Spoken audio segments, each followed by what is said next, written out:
Hello বন্ধুরা, আশা করি আপনারা সবাই ভালো আছেন। মুকুটমণিপুরের সেকেন্ড ব্লগ নিয়ে আমি হাজির হয়ে গেলাম। ভেবেছিলাম 2-3 দিনের মধ্যে ব্লগটা রেডি করে দেব, কিন্তু আমার সেকেন্ড ব্লগে আসতে অনেক দেরি হয়ে গেল। তো রাত্রেবেলায় হোটেলে ফিরে গিয়েছিলাম মোটামুটি 9:30 থেকে 10টার মধ্যে। তারপরের দিন সকালবেলায় আমরা আবার পৌঁছে গেলাম সোনাঝুরি রেস্টুরেন্টে। কারণ সোনাঝুরি রিসোর্টটা রাত্রেবেলায় দেখার কিছু থাকে না। সকালবেলা উঠে সূর্যোদয়ের ভিউটা একদম অন্যরকম। সাইডে মাছের আঁশের ডিজাইনগুলো কি সুন্দর দেখুন। সিঁড়ি উঠতে উঠতে আমরা পুরো পাগল। এখন মাত্র 5:30 বাজছে। এখানের পরিবেশ একদম অন্যরকম। চারদিকে সবুজে ঘেরা, আর পাখিগুলো যেন কিচকিচ করে ডাকছে কানের সামনে। আর আকাশ খুব বনিল সুন্দর আকাশমণি। একটা পরিবেশ, মনোরম পরিবেশ, মাইন্ড ফ্রেশ করা পরিবেশ। ছেলেগুলোকে নিয়ে এলাম না, হোটেলের মধ্যেই রেখে দিয়ে এসেছি। ওরা কিছুতে ঘুম থেকে উঠতেই চাইছিল না। তার জন্য ভাবলাম যে ওরা ওখানেই থাক, আমরা চট করে ঘুরে চলে আসব। এই দেখুন, ওপরে উঠে আমরা কিছুক্ষণ এখানে থাকলাম। বসারও জায়গা আছে ওপরটাতে। আমরা কিছুক্ষণ বসে এখানে সূর্য উদয় দেখলাম। এরপরে আমরা পৌঁছে গেলাম সামনের ড্যামেই। গাড়ি ঘুরিয়ে সামনের যে মুকুটমণিপুর ড্যাম ছিল, সেই ড্যামের সাইডে আমরা কিছুক্ষণ সবুজ ঘাসের কার্পেটের মধ্যে বসে রইলাম। ন্যাচারাল কার্পেট, পরিবেশ পুরো অন্যরকম। সূর্য উদয় কিন্তু এখনও হয়নি। এখানেই অল্প অল্প সূর্যকে আমরা দেখতে পেলাম। তো কিছুক্ষণ এখানে স্টিল ছবি নিলাম, কিছুক্ষণ ভিডিও করলাম, আর কিছুক্ষণ পরেই আমরা আবার গাড়ি ঘুরিয়ে নিলাম। এখানে একটা খুব সুন্দর ভিউ পয়েন্ট আছে। ভিউ পয়েন্ট বলবো না, এখানে সবাই আমাদের বাঁকুড়ায় যেমন বাঁকুড়াতেও এরকম একটা করেছে। তো এখানেও দেখলাম আই লাভ মুকুটমণিপুর বলে লেখা। সেখানেও আমরা কিছুক্ষণ কিন্তু দাঁড়িয়ে থেকে এরকম স্টিল ছবি আর একটু ভিডিও সামান্য করে নিয়েছি। জায়গাটা কিন্তু খুব সুন্দর, কিন্তু আমার একটু মনটা খারাপ হয়ে গেল, কারণ ইউ আর টিটা এখানের উধাও হয়ে গেছে। লাইটিং পড়লে কি বাজে দেখতে লাগবে বলুন। হ্যাঁ, আমি অবাক হয়ে গেলাম। সবাই এখানে এসে ছবি তোলে, এত সুন্দর একটা পরিবেশ। তো এইসব জিনিস একটু সামান্য খেয়াল করলে কি সুন্দর লাগে। লাইটিংগুলো দেখলে কিন্তু রাত্রেবেলায় খুব একটা ভালো লাগবে না। দুটো লেটার পুরো উধাও। এখনো পর্যন্ত কেন সারানো হয়নি সেটা নিয়ে আমি একটু বিশ্বরূপকে বললাম, ক্ষোভ প্রকাশ করলাম যে একটা লোকেশন জায়গা, সেটা কেন সারানো হয়নি বলো তো। তো আমরা তারপরে বেরিয়ে পড়লাম যে আমরা এবারে যাব মুকুটমণিপুর ড্যামে, যেখানে বর্ষাকালে ভয়াবহ রূপ দেখা যায়। আমরা বর্ষাকালের ছবি কিন্তু এখানে একবার শেয়ার করেছিলাম।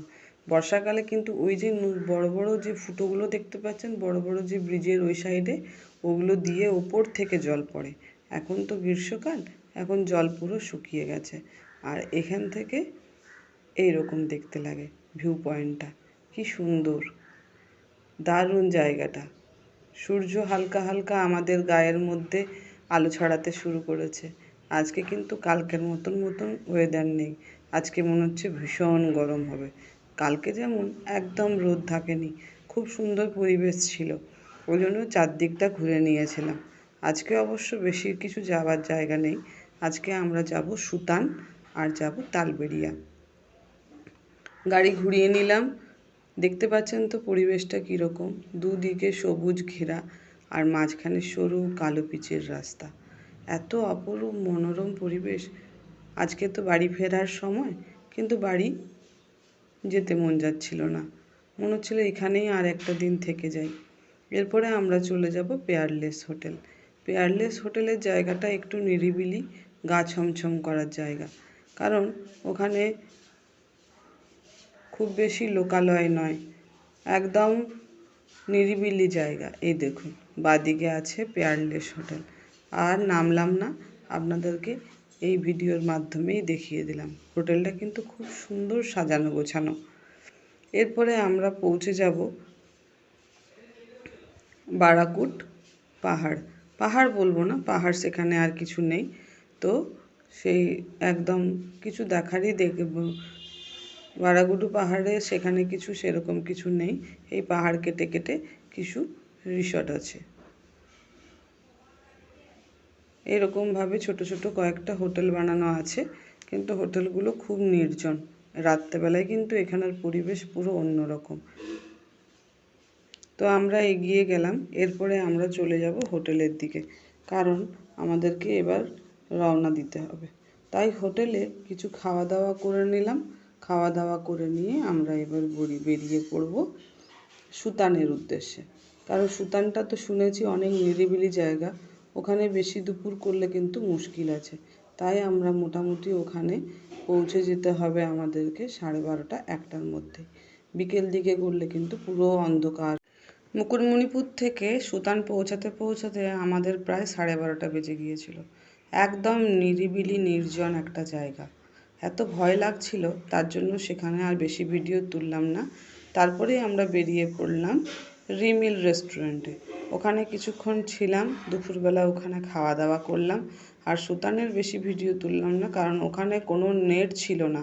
সবথেকে মেন ব্যাপার হচ্ছে এত ঘন জঙ্গল, কিন্তু কোনো নেট নেই। খুব ভয়াবহ একটা জায়গা, প্রচণ্ড ভয় লাগছিল।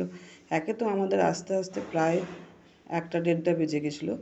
তো আমরা এখানে 2টো নাগাদ রিমিল রেস্টুরেন্টে এসে কিছু খাওয়া দাওয়া করে নিলাম, একটু কিছুক্ষণ রেস্ট নিলাম। আজকে কিন্তু রোদটা প্রচণ্ড ছিল, বাইরে বেরিয়ে থাকা যাচ্ছিল না, এত গরম।